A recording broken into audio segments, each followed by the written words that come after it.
What's up, ladies and gentlemen? I am Dylan, the Technogiz guy. Today, I'm going to show you how to make even your dumb light switches smart. How are you lovely people doing this fine day? I, over the last few months, have been on a journey to bring my older home into a smart age. Now, there's some caveats to that because I am of the mindset that, now, I'm okay with companies that want to have cloud subscriptions and whatnot for the people who don't know what they're doing. That's fine. However, I have decided to use Home Assistant as my main principle inside of my smart home. Last week, we did a video on how to install Home Assistant on an x86 machine because I migrated my Home Assistant to a mini PC instead of a Raspberry Pi. You can watch that video up here. Most people, when they buy smart homes, they go buy maybe a couple smart plugs and a Google Home or Alexa. And that's fine, except most of the plugs, and even if you are swapping switches out, most of the switches you're buying require you to link them to a cloud service. And while that's really not terrible, I guess, unless you're really concerned about the security and privacy, the issue I have with it is most of the switches and plugs that you buy at the store or even on Amazon, they use a cloud subscription, and even the ones that have really solid integrations into Home Assistant, for whatever reason, often still require the internet to be working for the devices to function smart. That's a problem for me. Not because I'm overly cautious about privacy and security, because quite frankly, between the Chinese military and the American military, there's probably enough backdoors in every piece of equipment that I own that I'm sure there's a CIA agent somewhere who can tell you in exact detail what my heart rate is right now and exactly what I'm feeling. I'm really not that concerned with the privacy and security aspect. My concern is, if the internet goes down, I still want my smart home to be smart. My ultimate goal for my smart home was that when someone walks in, they don't need to be techie. They don't need to be smart to pick things up, use them, walk through the house, and just experience it. I want the house to feel like magic because I just want it to do things for the occupants of the house so we don't have to think about them. That journey led me down the path of putting in switches, plugs, light bulbs, anything I could, with the only rule being that no matter what, they have to have local Home Assistant control. So most of my devices have become Zigbee or Z-Wave. I recently went through and switched out probably 8 or 9 of our core light switches throughout the house, so they are now also smart. We've had smart switches in the bedrooms for a while now. However, I still have more switches to do. And I really don't want to keep buying these smart switches because as well as they've been, they're a bit pricey compared to like a regular light switch. The other issue is that every smart switch on the market, with the exception of a couple, needs a neutral line. Now, for most cases, that is not going to be a problem. However, every once in a while, I find a switch in this house that does not have the neutral. Because the house is 80 years old, and when they wired it up for electrical, the biggest demanding thing they put in was the lights. So even the central air that we have here it was retrofitted after the fact. I stumbled across these little guys. Now, this is what they look like. They're from a company called Sonoff. These are little tiny smart relays that do not require a neutral. So they're Zigbee based, so you will need a Zigbee hub to use these. But if you're running something like Home Assistant and you already have a bunch of stuff, you're probably already running a Zigbee hub. If you're not, you should look into getting Home Assistant. Again, see that video up there. You should look into setting up a Z-Wave and a Zigbee network because, quite frankly, that will let you cover most of your bases of smart stuff. You can get plugs, you can get outlets, you can get switches, you can get relays. Also, for those that are new to the smart home world, the Philips Hue bulbs that everyone loves are Zigbee. So you can natively link them to Home Assistant without buying a Hue bridge. Almost every smart bulb in this house has been converted to Philips Hue, not because I like paying Philips prices, but because out of all of the different bulbs I have tested, including Matter bulbs that do work okay, the Philips Hue bulbs are the most reliable. So while Matter was nice because, it was a new protocol, and it seemed to work well enough. I had problems with the lights I bought. These little guys operate on the Zigbee network as well. They kind of work a little funny though. So I'm gonna bring this up to the camera. You have a load in, a load out, and then a switch 1 and 2. That's all you get with these. Before I say the next part, I would like to preface this. I am not an electrician. I am not a code compliance officer. I do not know the local laws and regulations where you live.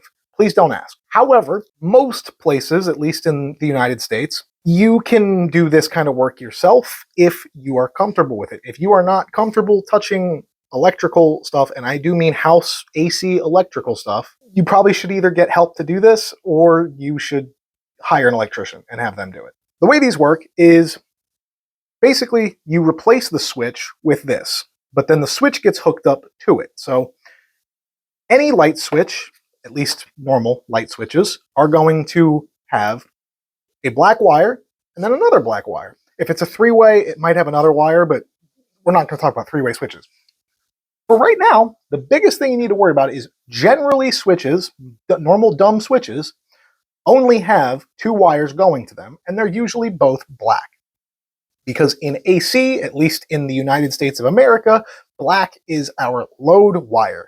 White is the neutral, and green or copper is generally the ground. Yes, sometimes you will see things that do not follow that standard, especially if your house is older, like mine. What you do is you kill your breaker first, if you are doing this yourself and you are new to this. You kill your breaker, you verify that there is no power there. You make sure that that light does not turn on, no matter what. You pull the switch out and you pull the wires off. Those wires then go into these screw terminals. You screw those down. So literally the same way as it's wired to the switch, you just put those here.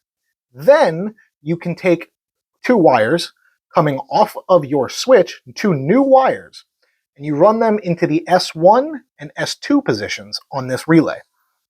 What that does is now the switch becomes a non-binary toggle switch, because this just looks for a signal.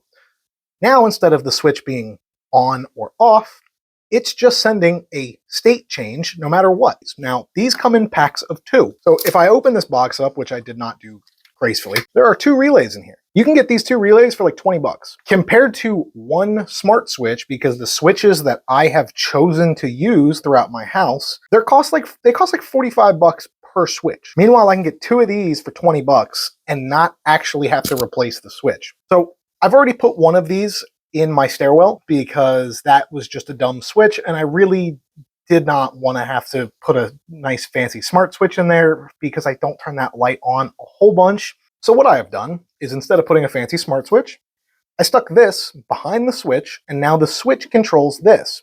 I have an automation that runs that whenever the stair light gets turned on, it turns my office lights on as well, starts a 2-minute timer, and then at the end of that 2-minute timer, shuts off the stair light. And then if the lights in my office are already on and you turn the stair light on, it just stays on until you shut it off again. The benefit is I can trigger that from Home Assistant, but also, since these have that switch input and I've wired up the switch, the same standard old light switch that has been in that stairwell since I was a child works fine. Now, it does change the functionality of the switch. Remember how I said that instead of the switch being, having to be up for on and down for off, now it's just sending a signal. These little relays just see that signal. They just see the change in the signal, and that is their signal. So if the switch is in the up position, I can turn the light off with my phone, and it's fine. When I go to flip the switch down, it will turn on. If I go to flip it up, it will turn off. If I toggle it again with my Home Assistant setup or my phone or whatever, I can flip the switch and it will still control it. Basically, the switch is just a trigger now. Instead of it actually controlling the current through the switch, the current is now going through these relays. The other thing is, if you are looking to get these do not act as repeaters because they do not have power technically all the time. So these are just client devices. So if you're looking to build a network, you will still need a couple of devices around that are repeaters. I'm not showing you guys how to get these into Home Assistant because I've already done that so many times on other videos. Let me jump over to the workbench. I'll show you guys how to wire one of these up. We'll test it real quick. And then I'm going to show you guys how it looks in my stairwell, because you cannot even tell that it was ever there. So we have the relay here. I'm going to show you guys how to wire this up. So I have this can light. Normally I use this for filming. Now it's going to be an experiment. You can see I've actually already cut it up. I've already tested this because I actually was using that light to test one of these before. In fact, I'm hoping that this is the same one. But yeah, so I'm going to show you guys how to wire this up. You're going to have to forgive me on this one. I didn't want to set up the top-down camera because the top-down camera really isn't the best for this, since I'm trying to show you guys this up close. But going from left to right here, you have your line out, your line in, and your switch. Now, pull my Wago connector off of this, kind of freshen these wires up. All right, a couple of things. One, this is stranded wire. Usually, if you're putting this behind a light switch or something, it is not going to be stranded wire. It's going to be solid wire. Also, I already had a Wago connector on there because, again, I've already been doing tests with this lamp and whatnot. So I'm going to pay real good attention here. So this one here is the one that is going to the plug. So I want this to go to the in. That's going to go to the second port. I'm going to push that in good and tight and kind of hold it there. Get a screwdriver and just tighten that down. You want to tighten it down pretty good. Don't want to like Hulk tighten it down though. I'm using my 2 fingers to do the screwdriver and I got one on the top for pressure. That's all you need, right? And just do it until you kind of can't anymore. You don't want to sit there and put your entire body weight into them because these little screw terminals will break. I have seen many a times that those will get broken. Then, because the other wire here goes to the light, I'm going to plug that in to the first slot that says L out. And I'm going to do the same thing, just tighten that down, get it nice and tight. Always do a tug test. And that goes even if this is solid core wire. Do a nice tug test. Make sure it's not just going to slip out as soon as you stick it in the wall because you don't want to have this just come out. You're going to take the plug it in. So nothing happened. But I can hit the button and I can turn it on. And then if you're wiring a switch, you just wire your switch to the other 2 terminals. All right, something I wanted to show. So basically, this green wire is going to act as the switch for me in this example, and I'm just going to touch it to the top of the screws here. So switch 1, switch 2. So what it's doing is once you do this, if you're wiring up a switch, like an actual light switch, the switch is no longer hot. This is purely a dry contact. There's no voltage here at all. This is purely a signal. So this wire here is acting the same as the switch would. So right now it's touching the one end of the switch. And as soon as I make contact with the other end, the relay sees that. But so now that that's there, the relay sees that as a connection.